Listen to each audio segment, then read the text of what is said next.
everything. Good morning to you. How are you? So good. Ready to be silenced by your opener.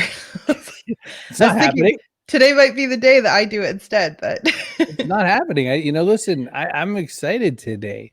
We have Marianne Eaves. She's why? going to talk to us about liquor. Don't do Yeah, it. I want to do it. We get No, I'm not going to do it. Glen.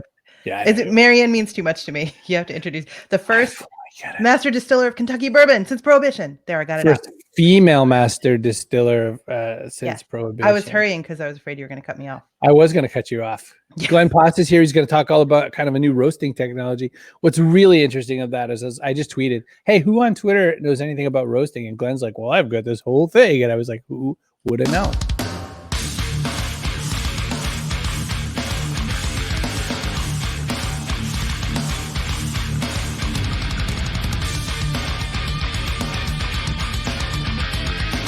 Backpack Show. I did it. I did it. I pushed the button. Hi, Chloe. Chloe's here. John's here. John's going to a meeting. He just came for credit, I guess. He just gets points. I guess. He gets his frequent stamp. So Marianne Eaves, the first female master distiller of Kentucky bourbon since Prohibition. My goodness, we're going to talk some liquors. And, she's a mama. She's a wee little lass. And a very creative and artistic group of people in her life. So I think we should drag her in, talk some liquors.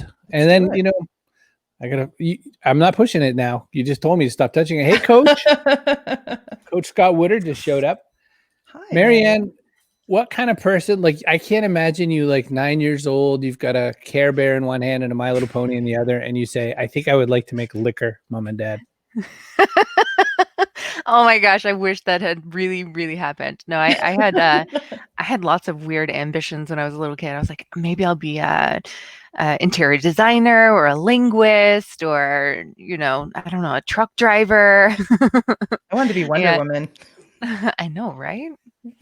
No, I didn't realize that the bourbon industry was for me until I actually started making it. That's kind of nutty. Were you 9 then, or was that later? Yeah, well, that's what I was going to ask. What were the jobs right before I think I'll become a bourbon queen? Were you would you like a latte? What kind of thing gets you there? Taco Bell. Oh, perfect. There's a lot of chemical engineering at Taco Bell. Right.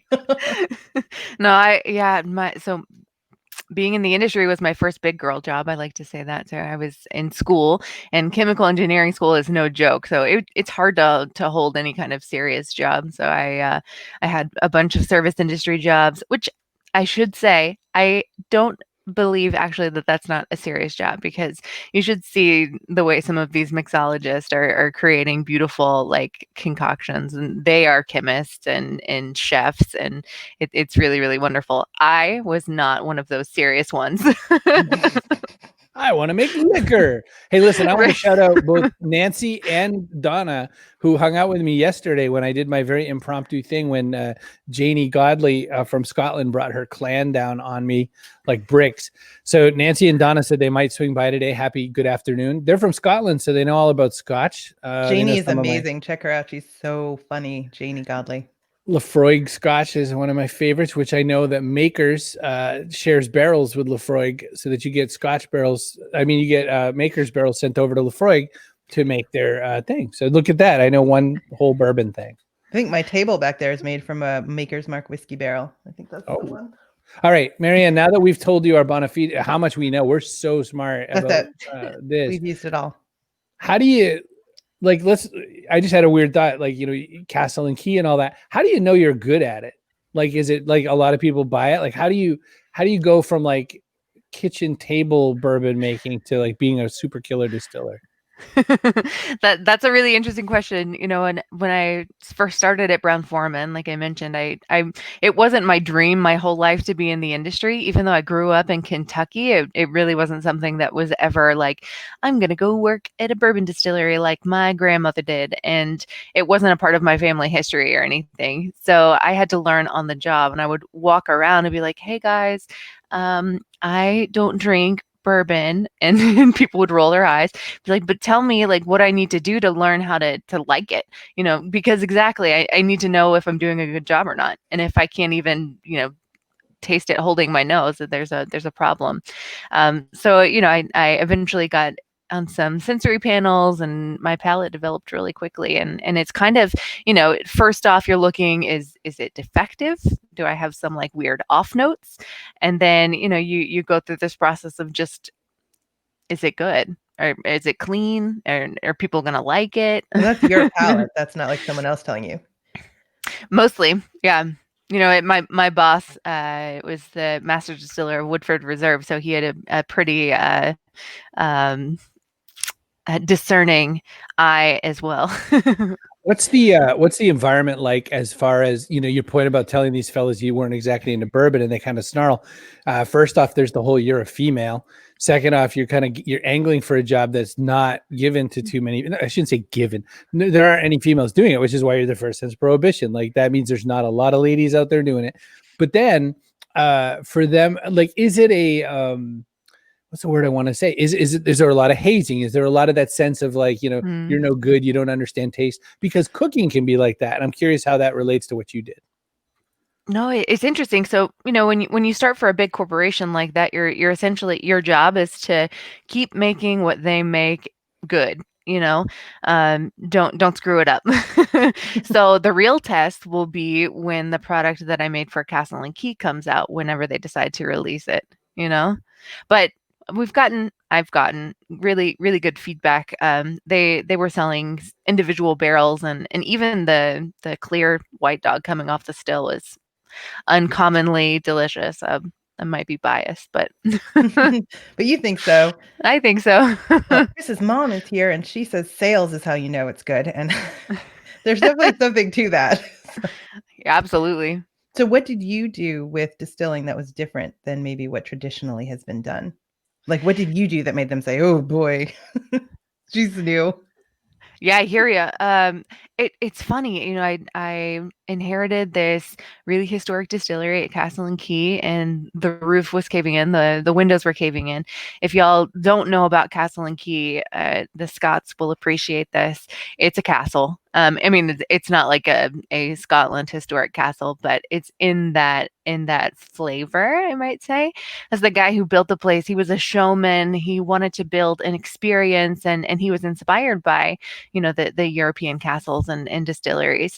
So he brought it to Kentucky, and it was the first and still only distillery of its kind. So I felt this, tremendous responsibility to bring it back. And then also, I have this chance to build my own recipe, but the guy that produced here back in the, late 1800s, he made some pretty good stuff. I wonder what it would be like. Yeah, E.H. Taylor. I wonder what it would be like to resurrect that in a way. So, it was looking at the history and the tradition of the industry while I was kind of turning it on its head a little bit, just being a woman and occupying the space for one thing, but also, not just taking one recipe and being like, okay, this is good, this will be what we make. I made, 4 bourbon recipes, 2 rye whiskey recipes, and my intention was to do some crazy blend of those recipes to create this historic profile. But of course, I won't be there when they make those decisions. But yeah, I architected it. You wanted to do what Napa did for wine, like you wanted to do here with bourbon. Precisely. Absolutely. Well, and that kind of fits into the whole thing of the bourbon belt and all that, and how they've really made the bourbon trail and experience there. So it's interesting that you could borrow from those places. And also, when you talked about the fellow with the batch from the 1800s, how much of your passion in this also kind of trends towards historical interest? Like, are you a researcher of the past and that kind of a thing, or it's just like you heard about this cool recipe and you want to make it happen? You guys see this conversation happening in the sidelines while we're having this conversation. I wasn't a big history buff in school, and I guess it was really through my passion of the spirit that I learned to really appreciate the history of Kentucky and the history of the industry that I was, learning to love so much. And it really, Chris Morris with Woodford, he is a historian. I think he has a degree in it. So, so that rubbed off on me. What happens when so I saw you were kind of working on some new products now, for, in another way. What happens? Like, is there an end of the road, or do you just have to jump completely different careers or something like that? Who's Marianne, I don't know, 5 years out? Oh, it's I've been thinking about that a lot. Where do I want to be? Where am I going? It's crazy to think of how big my baby is going to be in 5 years. And maybe there'll be another one. Who knows? My 14-year-old is 6'1.5". Holy It happens cow. fast. Yeah, that's what I'm saying. But I'm still present in the industry. Like you mentioned, I'm blending some products. Sweetens Cove is one that's on the shelf that people can find. But I see my personal brand, Eaves, growing into something that's hopefully at least nationally recognized.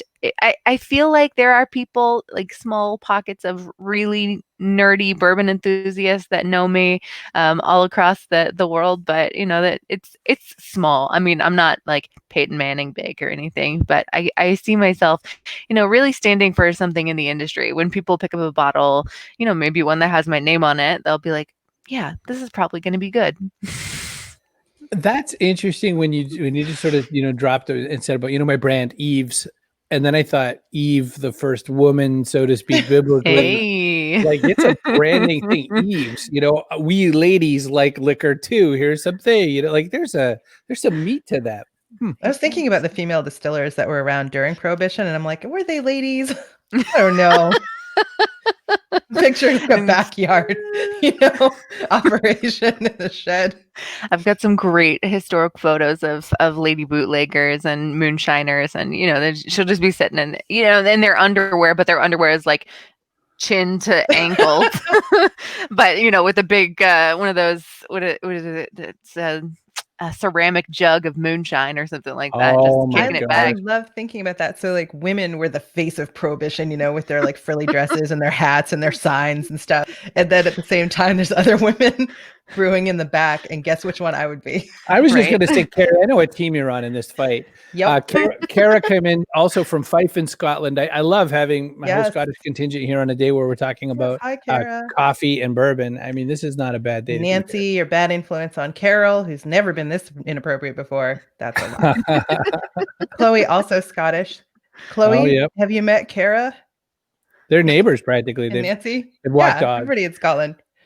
Okay, I'm gonna have to take note, because we're just gonna have to go out and have a girls' day when I get to Scotland someday. Oh my god! Hopefully, I'll drink scotch. Yeah, is that just assumed? Yeah, there's a way to do it. You have to go from the kind of mild ones all the way down to the kind that I like Easley scotches, which are like Lefroy and all that, which are super peaty and it tastes like you just stuck dirt in your mouth. And that's my go-to. But that's actually I was super into Scotch for a while, and then somebody finally kind of got me off into some other spirits, and it's interesting how that happens. Like, I'm curious if do you ever just get kind of bored of bourbon and say, I think I'm going to have this, and what's that end up looking like?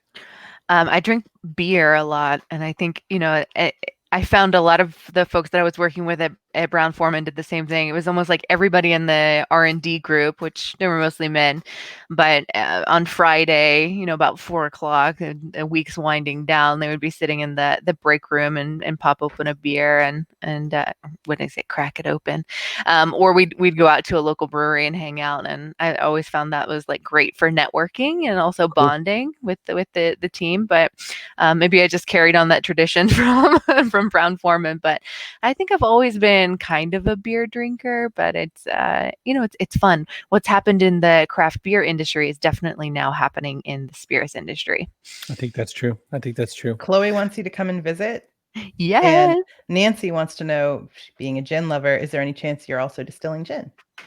I did. I created a gin recipe for Castle and Key, and people seem to really like it. And I'm getting ready actually to hop on another gin project with this wonderful, amazing woman who she's a master of folklore, I would say, and really a philanthropist in Appalachian region in Kentucky. So wanting to create a gin using the botanicals of Appalachia, and so and feeding some of those profits back into that area, because it's really been devastated since the market dropped out for coal. Scott wonders how you can get bored with bourbon, especially makers. He's a maker's guy. Kara's correcting the spelling of whiskey to include an E. If Oh, it's no in E. Scotland. No E in Scotland. No E in Scotland. Yeah. By the way, there's a great kind of gin out there called an Old Tom. And this is going to be our transition to bring in Glen, because Ransom, a company out in Portland, Oregon, made a batch of Old Tom, and it was rather successful. So I'm kind of having hopes that some more people can make it Old Tom, because it's a great bridge gin from, if you like the darker spirits. If you're a bourbon kind of person like Marianne, you could swing over to Old Tom and then find the other gins. It's, But Kara says that gin is having a resurgence. I agree. I definitely think that it is. It's, and it has a lot to do with the history of the industry and mixologists, like we were talking about earlier. But, a lot of the historic drinks that people are reaching for had gin or bourbon or rye whiskey, and it's all coming back. It's a big thing.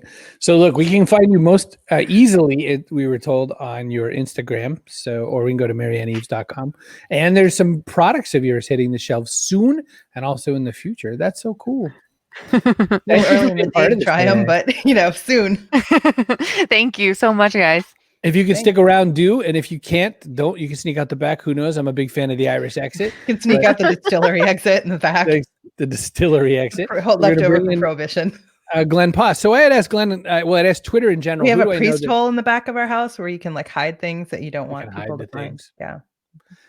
I would think that all post-Prohibition distillers have to still be sneaky. I think sneaky is part of the title. Yeah. All right, I'm bringing in Glen. Glen Poss is coming in. He's I tried moonshine from Ireland. I was drunk with one glass. Yeah. Oh, Donna. I think I went through that in Edinburgh, but it was a South African. Hey, Glen, how are you doing? Thanks for being on the show today. Good morning. Thanks for asking me. So right here in the back is your device, and it's just kind of quietly sitting there. Can you talk to us a little bit about your, your process and what made you think, I think I should be a roaster, or like what coffee? That coffee needs to be disrupted. Yeah, actually, it was a long process, primarily because 20 odd years ago, a guy came up with a home roaster and said, "Hey, I want an analysis of this thing." And at that time, I was doing basically hired gun R&D for consumer products. So I tested it, and it caught on fire. It smoked like a chimney. It burned me twice, which took a lot, and it never did the same thing twice. But the coffee was, it was good. It was really good. So I thought, oh, hey, man, I've got awards and shit and patents and stuff. Let me do a good one. I'll just knock this sucker out in 6 months. 20 years later. What's different about it? What's it do differently? Everything. Roasting technology hadn't really changed since the 1700s. You have a big drum, like a cement mixer, with a burner off of a hot air balloon underneath.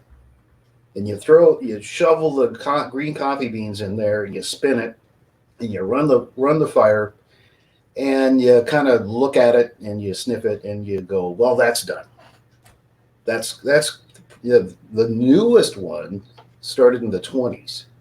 And that's what you see where they blow hot air through it. And there's a couple companies that are doing that. It's called a Sivitz. And that process didn't really become popular until the 70s because energy was so expensive. Electricity was so expensive back then. Long story short, they're all bullshit. Well, not really, but I thought there would be a better way. And I really didn't even start out that way because I wanted to come up with a kitchen appliance that would roast coffee for me while I was in the bathroom. I didn't have to look at it, think about it, do anything. All the expertise was built into the system.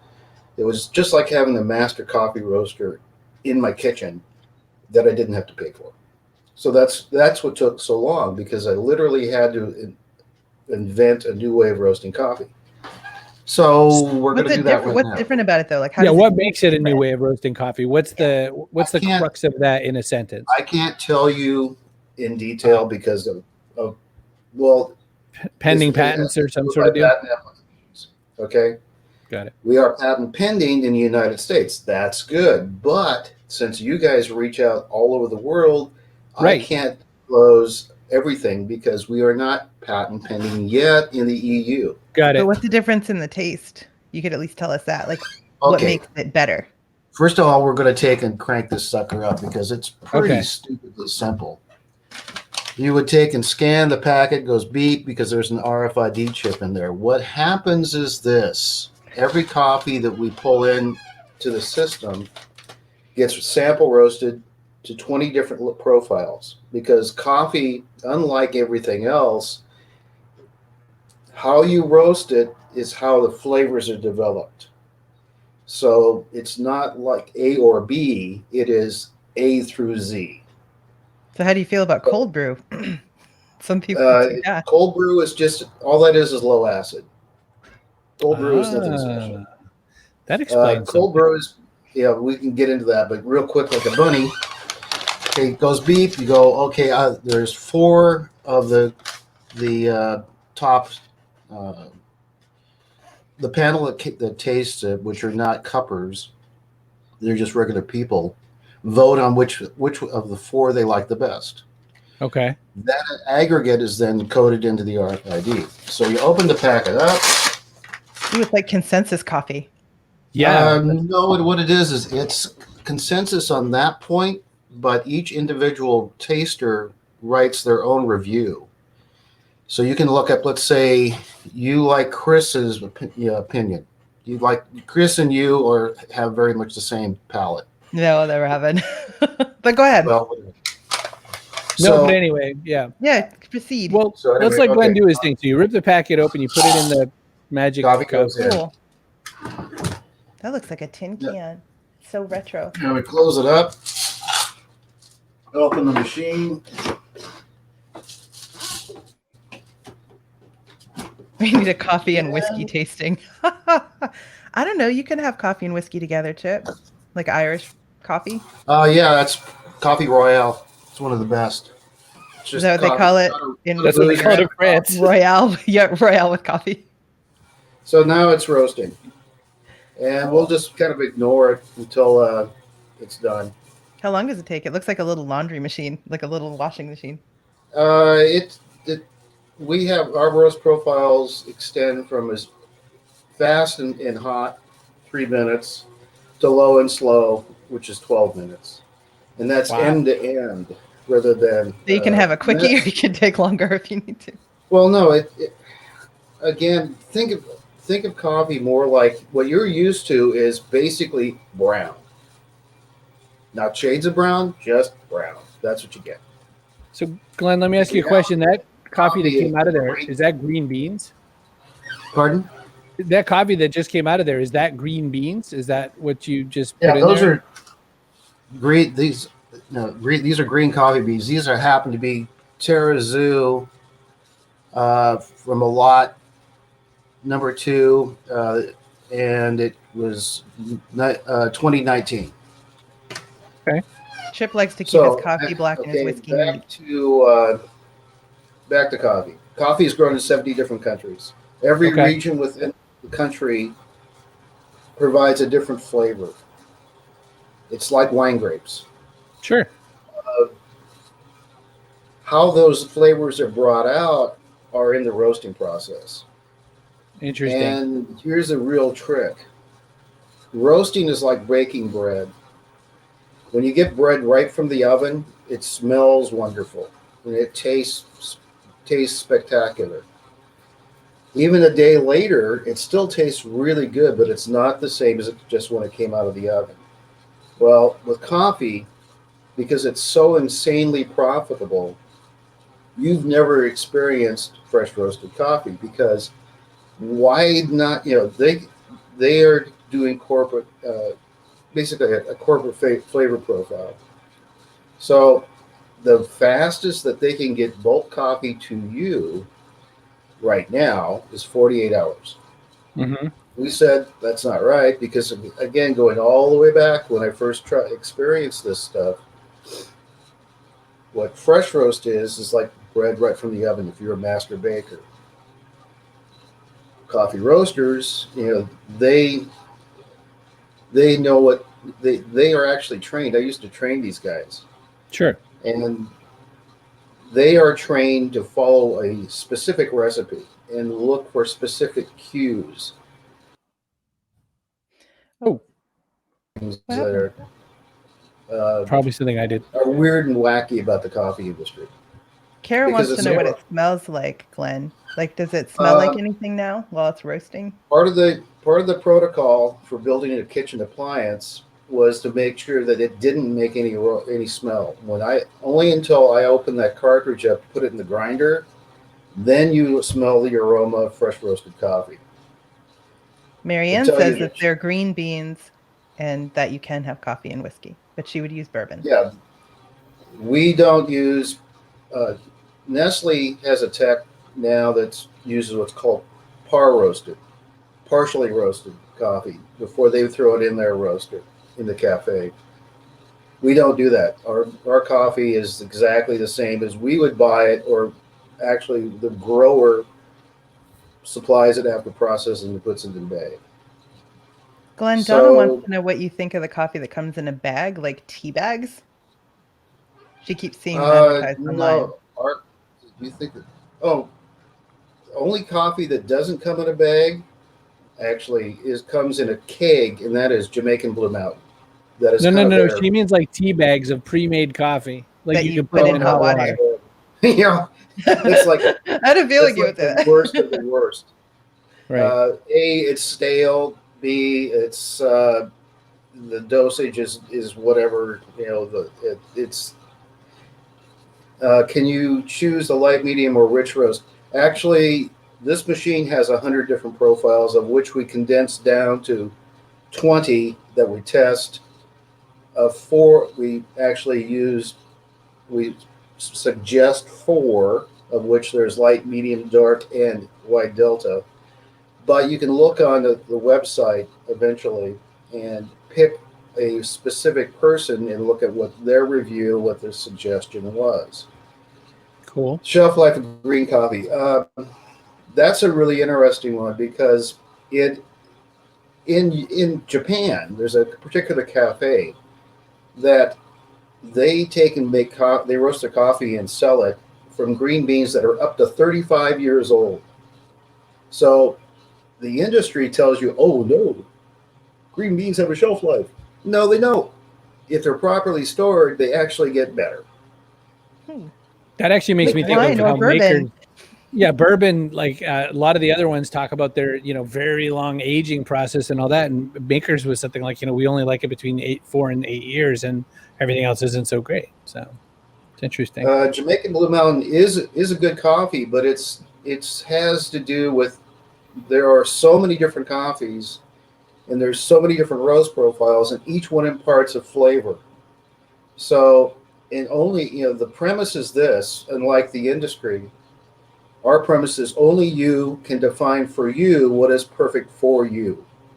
So we just give you the information, the technology, and then you take and get what is perfect for you. It doesn't matter what I think. It Kara doesn't likes matter the what profiles, and roaster- Alex wants to know how much. How many beans is this going to set him back? Okay, this particular tech we set up to make 12 brewed cups. Okay. There are packets that are going to be half the size and packets twice the size. Twice the size is for a commercial unit. Half the size is for basically a duet. You throw that in your super automatic. Okay. Let's see what else. How much does it I'm not retail going to for? tell you, Alex. That's the question. Well, the packets will retail from as little as $1.70 each. That means 17 cents a cup, about. Okay. Up to $5 a packet. So you can do. And then the math. machine? Pardon? Oh, the How machine. much will the machine cost? Yes. The machine is going to be right around 170, but we're going to take, and if you set it up on a subscription base, so if you Okay. buy a subscription on the coffee, for 6 months, we give you the machine Got it. because we want to get you addicted. It's really pretty simple. And I know it Yeah. works because I got addicted. Sure, I could tell. So, as time moves along, and we're getting ready to wrap up the show, Glenn, what do people need to know most in sort of your best 140 characters about this process and why they should switch to green and roasting? Because I mean, the idea that we've all done this, right? Like we all started with shitty Folgers, and then kind of someone said one day, "Oh no, you need to try this," and then you get your first cup of, I don't know, McDonald's, and you're like, "Not bad," and then someone explains to you why Starbucks not good, and you kind of get there. What's the Twitter version, Glenn, of why they should follow your model into heaven? By the way, this is almost done. It's right Okay. now. It's cooling, and it has a part of the thing was a safety system to where it wouldn't stop or release the door until the temperature of the whole cartridge got down below 150, so you can pick it up Yep. without burning. Got to Good protect plan. people from themselves. The 150 characters. Coffee is more complex than wine. There are more Okay. flavors, but almost everybody out there in the world only sees in black and white. We bring color, all the nuances of the rainbow, and we make it to the point where, well, like we've been chatting, this thing does that, gives you all those colors. And how do you describe purple? Royal purple, light purple, Mopar purple. They're Lilac. all different, and they all taste different. They would all taste different. You've never experienced them. All you've ever had in your life is a beige Chevy. So We Kara, want to give we'll you. get you one we of want to give these. you all the cars. Coffee in color, says Kara. So you basically made gay coffee. I get it, Glenn. Okay.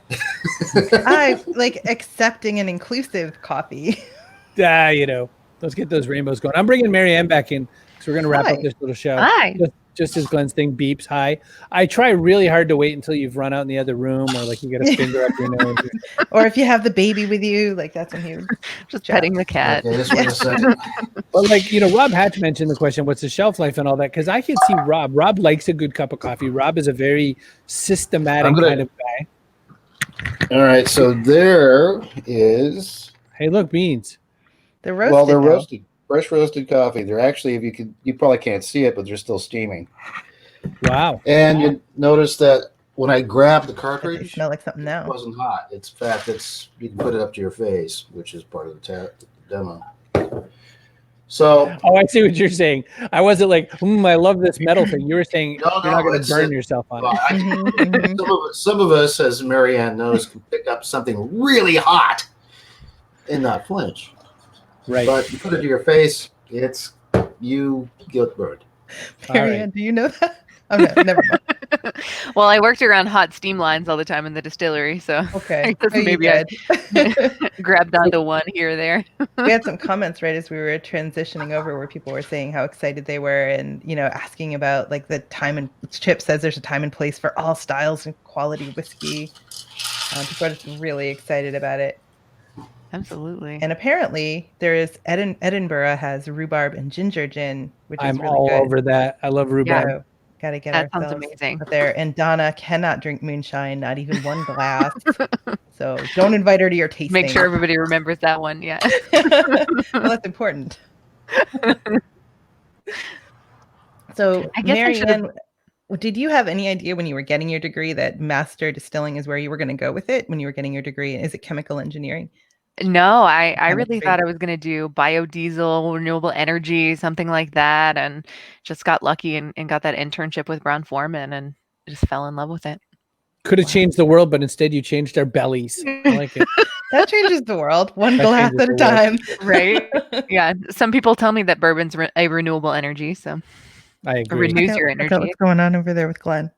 He put the mute on so that we wouldn't have to hear his like monster truck grinder. No, I Right. want to know sort of like if this Pretty is going to be grateful. my experience every morning. Like I want to know what it sounds like. Now he's narrating. This goes into the $6 You can say pot. literally anything right now. I know, but that goes in the $6 pot. So now he's got Yeah. water made from, rainbows. How different is this than bourbon distilling, Marianne? It's well water and very Well water, okay. like, no, really, Marianne knows that Water makes it. water Is it Marianne is or the Marianne? most important thing when you're doing distillation, making wine, or making coffee. Okay. Right. It's all about the water. And Kentucky's got great water. So does Washington State. And Yeah, Scotland. I heard that the more stuff that's in your water when you're brewing coffee, the less flavor there's room for in the water. Oh, that's Like interesting. the chemistry of it. Like if there's a bunch of minerals and stuff like that in the water already, it actually can't carry as much of the flavor from the coffee. That stands to reason, because if you've ever had chlorinated water and somebody gives you a glass of it, it's nasty. I doubt that mixes well with like anything ever. So, yesterday we had an Having a good adult time. film star on, and we had far less butt than we have on today. But Well, she was more top part. I'm just messing with Glenn. It's up and running. Is it all plugged in? We good? Yeah, it's brewing now. I mean, that's the slowest part of the process is The brewing, That's yeah. why. Brewing. Well, I've got a super automatic in my kitchen, which does any espresso based greatly, and it's blisteringly fast. It goes from start to finish in 3 minutes. So could I set this up like Doc Brown style from Back to the Future and have it all these steps happen like without my involvement in the morning, or do I have to like actively supervise? Well, first of all, the roaster is all automatic. I do it except for you guys. I do it when I'm in the bathroom. The grinding takes 17 seconds, and brewing's all automatic. So, I mean, if you can't deal with that, sorry. Right. I have very high standards. Somewhere. I can see Rob Hatch doing this, though. I'll That's train what I my would do. children. All right, listen. So while we wait for this to brew, we are totally hanging up before the brew is on. One thing I want to say is that there's 2 things that we do. Because what are you going to do? You're going to say it tastes good. What are we going to go? Oh, yes, it does. Too bad, so sad. We're not going to disagree with you. I'm going to have this no matter what. That's good. That's a good plan.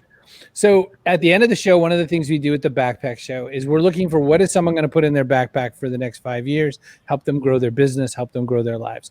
My 5 things I've already thrown in there: story, collaboration, autonomy, Manchu, which means one family, and execution, which is, getting the job done. Let's start with Marianne. Marianne Eaves, what goes in the backpack so that people will have a good next 5 years? I think courage. If I have to sum it up in one word, it's difficult to see 5 years out, and you never know when a pandemic is going to hit. So, being maybe also what do you call it? Being agile, flexible, being able to adjust to new scenarios, but also having the courage just to know that you'll make it, you'll get to the other side, and you also are capable of the change and the adjustment and the growth. And then you'll say hello from the other side when you get over there. Absolutely. Song That lyrics is- in every show. Every show. Mhm. Glen Poss, what has to go in the backpack for people over the next 5 years? If you're an entrepreneur, you have to recognize that 80% of it is timing. And timing means that you have to be persistent, because there's no way for you to define the right time. You can be absolutely assured that you think it's the right time, but it doesn't matter if the market doesn't think it's the right time. You've got that one. I know some guys that worked on the original iPhone. And people forget the iPhone was just a compilation of a bunch of different technologies and bits and pieces that fit in your pocket. They threw it all in one thing. And they had a processor that was just good enough. So as breakthrough as that was, if it had happened 5 years earlier, it wouldn't have succeeded. If it happened 5 years later, somebody else would have done it. So it's all about timing. And that means that you have to be persistent. And that means, oddly enough, getting your overhead down to the point where it's so low that you can survive. I think That we have to makes give sense. a best comment award, Chris, for this one from Yeah, John. John. Blisteringly and in the And in the bathroom. bathroom. That's imagine John just showed up The for the very first. first minute right there and got that. That's a That's good pretty minute of good. the show. So as Glenn wanders off into a perfectly all the way from roasted to ground to brewed coffee. Like if you thought your grinder was cool, you got to put a roaster on the table beside it, an Aria roaster when the time comes. We got that. We got Marianne. Carrie, what a show today. You know, I'm if going to people, slap some coffee and some bourbon together, and you just try I and think stop me. I'm ready to drink. So I'll, like really, pass something through the Mm. screen over here. Yeah. we've been talking about Got the that, Glenn? idea. We haven't That, like if I coordinated it go, yet. you know, one of these seasons we'll get it done. But there's a kind of a Actually, tradition around here. Oh, Coffee and bourbon. coffee Yep. and bourbon. Put a shot of There's a bourbon. tradition around here, though.